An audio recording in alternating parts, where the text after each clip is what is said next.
BJ from Board Game Gumbo here on Gumbo Live. I got my guest Stephen Buonocore. Speaking of great designers, you've got another one lined up for your Great Designer series. One that is got to be in the top 5 of all designers. Martin Wallace has a new game for you, AuZtralia. Tell us about that one. Yeah, AuZtralia. So Martin and I go way back. We've been friends for a long time in the industry, but we've never had an opportunity to work together. I've been trying for various things, but he had his own company for a while. And Martin's a very busy guy, and he works for lots of large companies. So he did this game, AuZtralia, with a small company out in New Zealand. And Martin lives in Australia now, and he's working with a New Zealand company, Shill Mill Games. And they did a Kickstarter on the game, but as smaller companies they need some guidance and things. We helped them out with the fulfillment only. They ran the Kickstarter themselves, did very successfully. Excuse me. We helped out with the fulfillment, and then we got the worldwide English rights. So the game that you'll get from us is 100% like the Kickstarter game. There's a little mini Cthulhu that doesn't come in this box, but we have it on the website if you want to upgrade with this little Cthulhu to add to the game. Not necessary. It's just an upgraded component piece. In Australia, it is a thematic segue from his game, A Study in Emerald, that he did about 3 years ago. And he had 2 editions of it, the first and then the second edition that he did last year.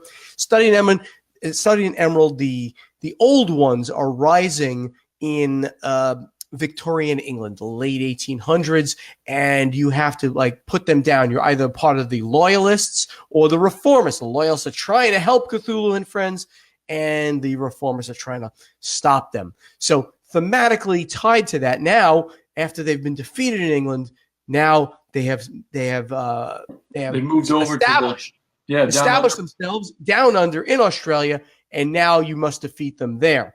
But the game is very, very different in every other regard. You have, in true Martin Wallace fashion, you have resource management. You've got to build railways. You're building cities. You're building ports. And you're developing the country of Australia in the 1930s now. But as you're doing that, all of a sudden, Cthulhu and friends are rising up in the outback. So you must stop them. So there's a semi-cooperative element in the game. But really what happens is either one player is going to win the game or the game system, Cthulhu and friends, is going to win the game. So you must fight them back. It's a waro. So there's a war game element to it. You have to build some warring units to actually fight back Cthulhu and all of the other old ones in the game as you do that. So that's AuZtralia by Martin Wallace. Chris James checking in. He says, saw Australia at BGG Con, looked great. He didn't notice, and I never noticed it either, in those binoculars, and I got a solo shot on there, you can actually see the hint of Cthulhu inside the binoculars.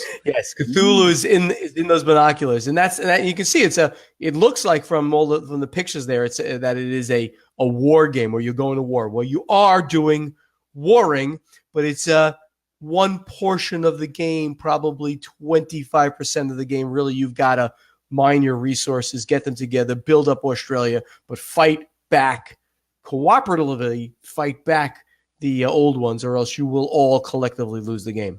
Verla says, hey, Australia is on my list to check out, and Bradley's already got a copy, and we're going to be playing it tomorrow night at Gumbo Game Night. I can't wait.